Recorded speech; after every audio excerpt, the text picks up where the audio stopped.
Here's some good news for Discovery Health members. The medical scheme will add fertility treatment cover from January next year. Our next guests have been working towards this victory for many years. Saskia Williams is the founder and CEO of the Infertility Awareness Association of South Africa. Also joining us is Dr Sulaiman Heylen, president of the Southern African Society of Reproductive Medicine and Gynaecological Endoscopy. Thank you both very much for joining us this afternoon. Saskia, I'm going to start off with you, and I want to get some context to the nature of the size, the scope of the problem in South Africa. So how many couples struggle with infertility in South Africa? Thank you, Anlie, for having me on. 1 in 6 couples suffer from infertility. It's actually in the top 4 most prevalent diseases in people of childbearing age. Can you believe that? So that's quite a staggering number, 1 in 6. And unfortunately, the cost of treatment is very high and restrictive. So how many, and I'm going to come to you now, Dr. Heylen, how many couples out of that 1 in 6 couples who have or suffer from infertility have access to the kind of funding necessary to access treatment privately? Question, because there's very little access to fertility care in South Africa. There are in South Africa, there are 3 university centers where they currently offer infertility treatment, but the medical aids until now have actually discriminated against women with infertility and have refused to pay for in vitro fertilization and other types of fertility treatment up until very recently.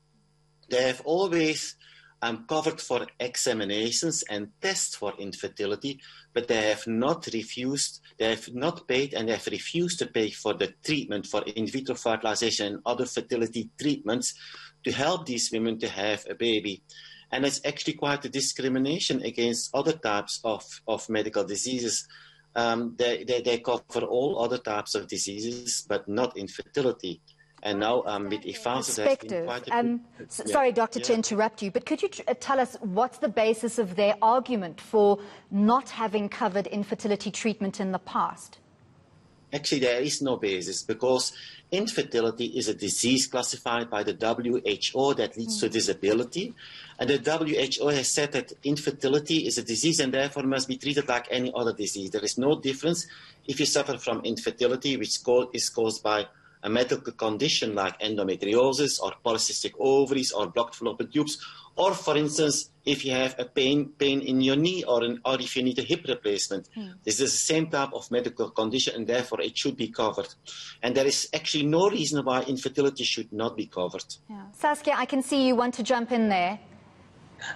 Actually, it's the only prescribed minimum benefit disease that's on the exclusion list of most medical aids in South Africa, and that's why we've been fighting it. That's what Dr. Heylen means about the discriminating against infertility as a disease, because it's the only prescribed minimum benefit one that's excluded from the Saskia, so you've been fighting this fight together with Dr. Heylen and a number of other medical professionals for 7 years, and as part of that battle, you used social media to raise public awareness and to get the public on board and to support your fight. Is that ultimately, you think, what swayed Discovery specifically to essentially give in and come on board with medical cover? We have had meetings with them on and off over the years, but it was actually our latest round of social media viral videos that encouraged them to give us another call. And with the new team that Discovery have on board, and then with us and SASREG, we worked out a way to make the cover affordable for Discovery, and then it's a start, and it's a start. It's the cover on the top 2 plans of the comprehensive and executive plans of Discovery, and we have had a lot of disappointed people already on our Facebook page saying that they see it as a cover for elite people only, but it's a start. It's a start. It's something we haven't had before, and we hope that other medical aids follow suit. Dr. Heylen, it's a very presumably complex process. Is Discovery sensitive to the fact that this is already a very emotionally weighted journey for couples that they have to go through? What are the kind of hoops that couples have to jump through to qualify for this medical cover? Well, it is, as Saskia said, it's only for the top 2 plans currently. It's for the comprehensive and the executive plans of discovery, so not for all the middle plans and the lower plans of discovery, and also obviously not for the other medical aids. And then secondly, there are other conditions also. It is for women between the age of 25 and 42, and women under the age of 40 typically will be covered for 2 cycles per year, and women between the age of 40 and 42 for 1 cycle per year only. The cover will be for different types of treatment. It will be for IVF, that is in vitro fertilization. It will be for the artificial insemination or intrauterine insemination. It will also be a cover for frozen embryo transfer. And Discovery on top of that has agreed also to pay also for egg donation treatments in the same way as for IVF treatment. So this is quite a comprehensive list of fertility treatments. But it is, as Saskia said, very clearly only for the top plans, and therefore there is still a lot of work to do for the other plans and for other medical aids. Presumably the people who could afford the top 2 tiers of plans at Discovery would be able to afford infertility treatment, as it were. So agreed, lots of work still to be done. Very commendable, though, to get Discovery on board.